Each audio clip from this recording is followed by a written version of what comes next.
dari kepala madrasah, karena kepala madrasah ini bagian daripada man ahana khamsatan khosiro khamsatan. Barang siapa yang meremehkan 5 hal maka ia akan rugi. Termasuk kepala sekolah itu adalah ada pada ruang lingkup ru'asa, pimpinan. Tadi jamaknya ro'isul madrasah atau mudirul madrasah, masuk pada jamak ru'asa. Maka ketika barang siapa yang mengabaikan kepada kepala sekolah, ini adalah khosirun manfaah, akan rugi kemanfaatan kita. Walaupun kata Pak Mat gini, ya biarkan yang naik pohon pada rantingnya, nanti kalau jatuh kan jadi pengalaman. Itu Pak Mat mesti begitu pemikirannya kan itu. Ya kalau dia sudah bisa memikir ini jadikan satu pelajaran yang paling utama. Nah ketika belum, itulah diantaranya. Yang jelas bahwa kita diamanati dari sekian anak itu, kita kembali kepada kaidah at-thariqatu, jalan itu adalah lebih penting daripada madah. Jadi lebih penting, aqdamul minal madah. Jalan itu lebih baik daripada madah, daripada isinya. Materi yang panjenengan ajarkan itu masih kalah dengan torekohnya. Ya contohnya tadi, kalau torekohnya panjenengan datang pagi-pagi mesti siswa tidak naik.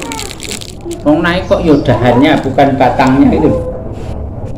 Apa dari batang ke dahan apa langsung ke dahan?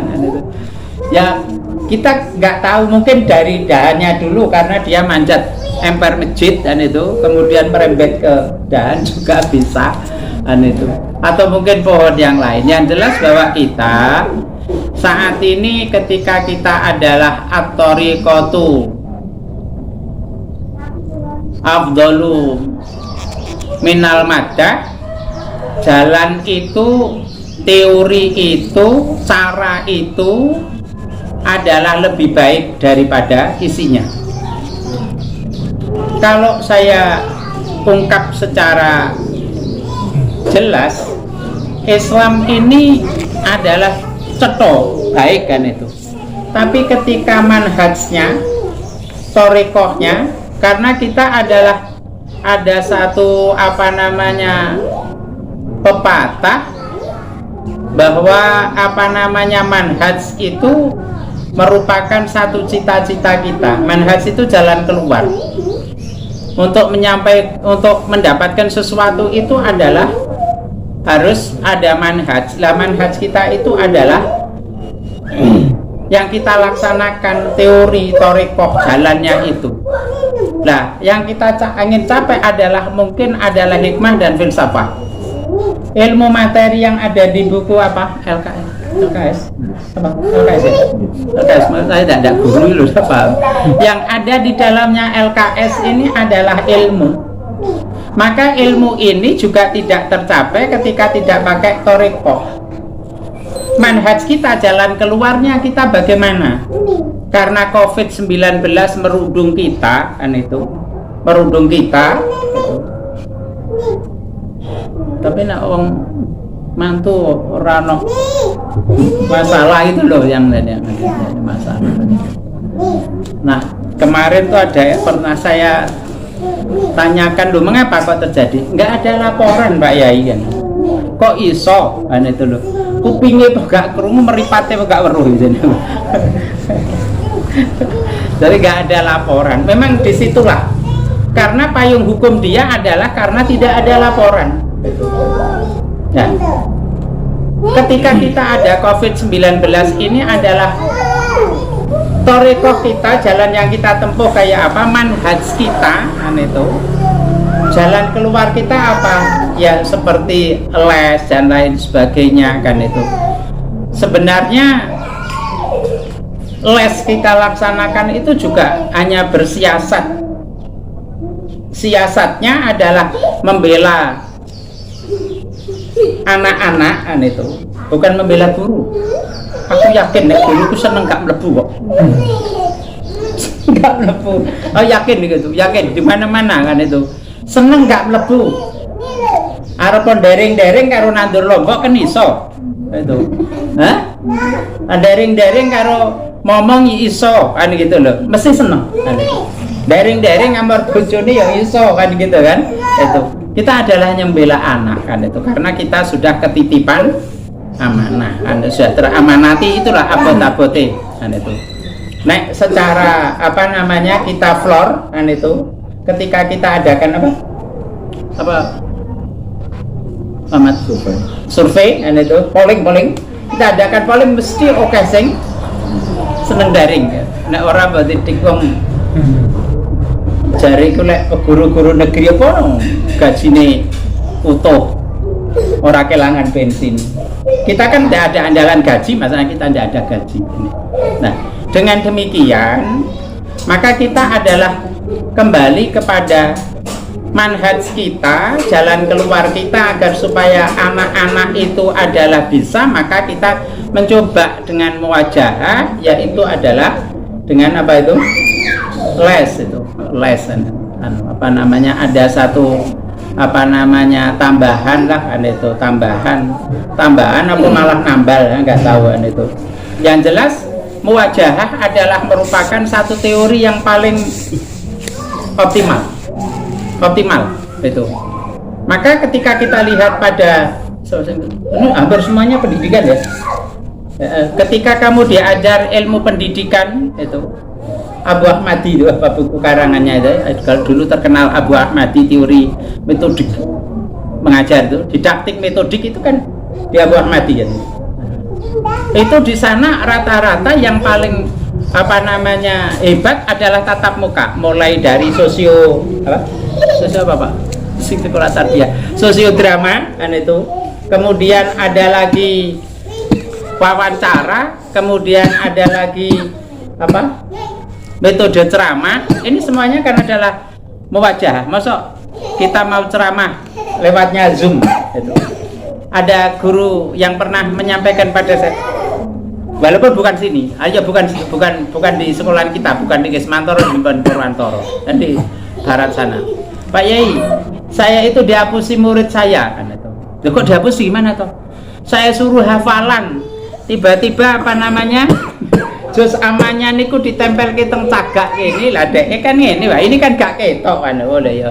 Jadi niku diantaranya lah murid panjenengan, mungkin panjenengan biyen juga ada oleh ngapusi ya kan gitu tuh kan itu. Jadi suruh hafalan ya hafalan apik, tapi ternyata tulisannya adalah di balik apa? Balik layar ya. Balik layar kan itu ya pinter itu di balik layar. Itu berarti wong mesti anu kok anak-anak kok, berarti ibunya atau orang tuanya lah gitu. Bu bapak ibu agak ngerti. Berarti orang tuanya itu ya jaga belajari ngapusi karo nah gitu loh. Silokone apa kan di situ. Maka muwajahah tatap muka itu adalah unsur keberhasilan di dalam pengajaran. Maka monggo walaupun itu les mungkin waktunya sangat pendek dan itu pun juga dirasani oleh orang kan itu. Oleh apa namanya beliau-beliau yang pemenang hal itu kan itu. Kalau panjang nggak les mesti dek gak ngerasani ma'arif itu lo jari ya yo itu. Ini yang kami sampaikan. Kemudian yang terakhir mengingatkan kita ada hari santri. Kalau ma'arif tuh bisa dianggap santri enggak? Takut ya? Nah enggak, ma'arif itu kan tukang mereduksi. Iya. Orang-orang ma'arif termasuk Pak Askuri dengan ketuanya ma'arif itu mereduksi. Sekolahan-sekolahan yang tidak di bawah ma'arif itu didaku ma'arif itu mereduksi ya. Kayak Pak Karno, kemerdekaan Indonesia direduksi misalnya milih EDE kan itu. Duduk didaku kan itu. Mereduksi namanya kan itu. Artinya dengan adanya kita adalah undang-undang pesantren, tahun 19 sudah alhamdulillah deal. Yang kedua adalah Perpres 28 2001 sudah turun juga, sudah disahkan. Ini tinggal breakdownnya saja. Yang breakdown siapa? Yang breakdown ini mestinya adalah DPR dan pemerintah daerah kan itu. Kalau kabupaten-kabupaten lain sudah ada yang di breakdown. Kemarin saya ketemu dengan dari Semarang, Pak Mustafirin. Kemarin saya ketemu bahwa di Semarang kota, karena Semarang itu terdiri dari dua ya, Kodia dengan Semarang kabupaten, itu sudah di breakdown sana. Akhirnya pemerintah daerah adalah berkewajiban memberikan anggaran APBD kepada pondok pesantren. Lah di Wonogiri, jangankan kok breakdown itu, sosialisasi saya belum kan gitu loh, belum kan itu. Malah kemarin tanggal 2 kemarin saya sedang ngomong-ngomong juga banyak dengan Kesdangpol dan Kesra, malah dia sudah menghalangi. Ini karena Covid Pak Yai. Maka tidak ada kegiatan keagamaan, kegiatan ormas sosial keagamaan yang dibiayai karena sekian. Lah ini Mas Kholis sing sobone nang kabupaten kudune ngerti kayak gini kan itu. Lah yang breakdown adalah DPR. Maka ketika panjenengan punya DPR yang ala pesantren kan gitu, yang ala pesantren akan berani membreakdown undang-undang itu di pemerintah daerah. Dan kemudian kampanye dengan ketika punya orang yang ada di sana, mulai dari Kabak Kesra sampai pada bupatinya kan itu, sekdanya, orang kita berarti akan mudah membreakdown undang-undang dan perpres kan itu. Lah kita kan nggak punya Kesra aja wedi ditek Kesra untuk-untuk kan gitu kan itu. MUI ini saja kita biar pakai pengalaman. Sukoharjo itu per tahun 200 juta itu. Sragen itu MUI itu baru MUI 300 juta.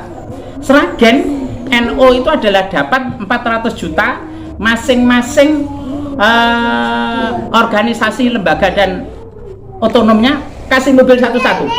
NO 1, Muslimat 1, Ansor 1, Ibnu PPNU 1, Fatayat 1. Bayangkan kan itu. RMI itu loh 1, bayangkan. RMI itu kan hanya apa tuh? Lembaga ya, lembaga. Bayangkan. Di kita wallahu a'lam bisawab, naudzubillahi min dzalik. Innalillahi wa inna ilaihi raji'un. Kowe tak jak golek wong sing gelem ngopeni adik ra gelem.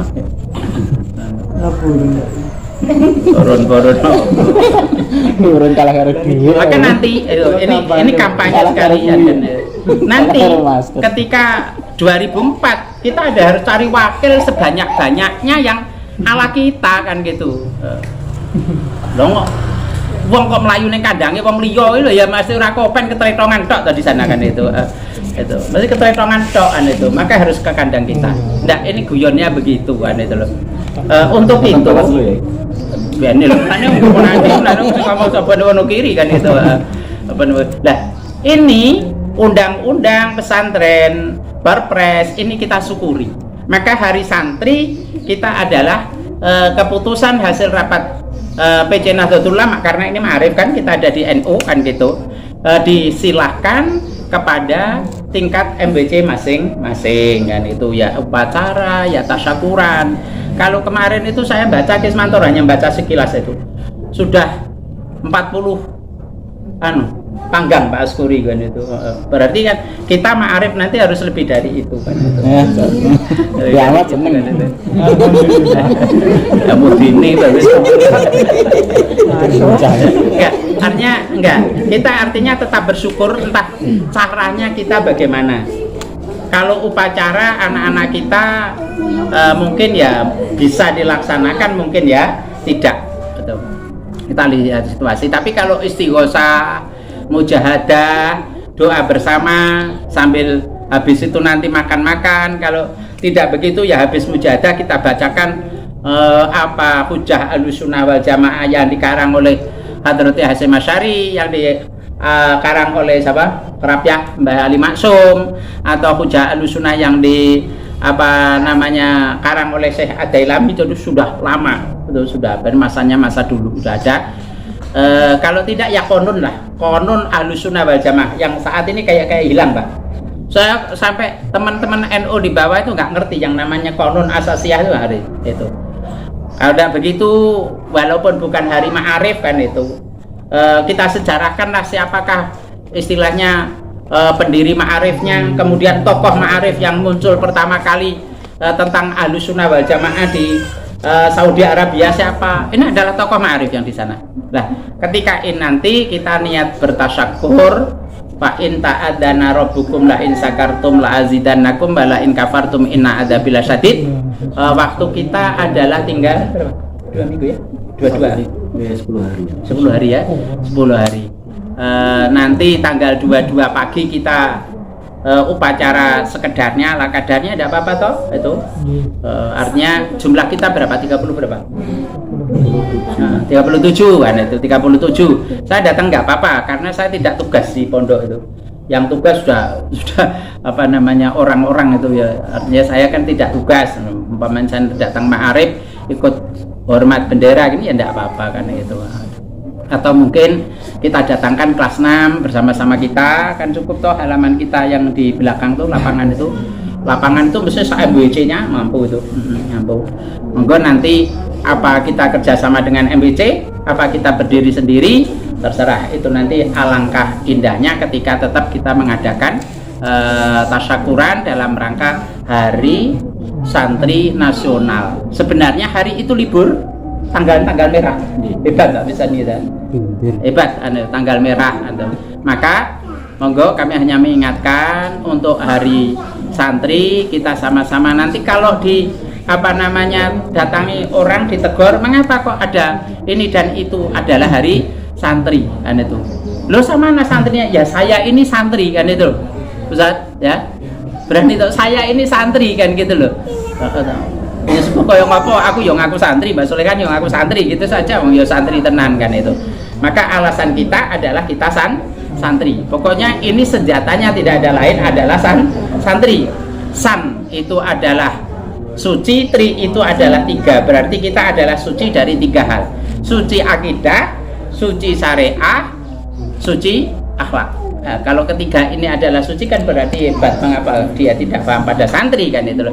Ini yang bisa kami sampaikan. Kami mohon maaf karena keterlambatan saya tidak bisa menyampaikan banyak, dan saya sudah sejak jam 8:30 tadi baru turun jam berapa 10 itu terus baru meluncur ke sini. Sekian, Allahumma fiq la. Assalamualaikum warahmatullahi wabarakatuh.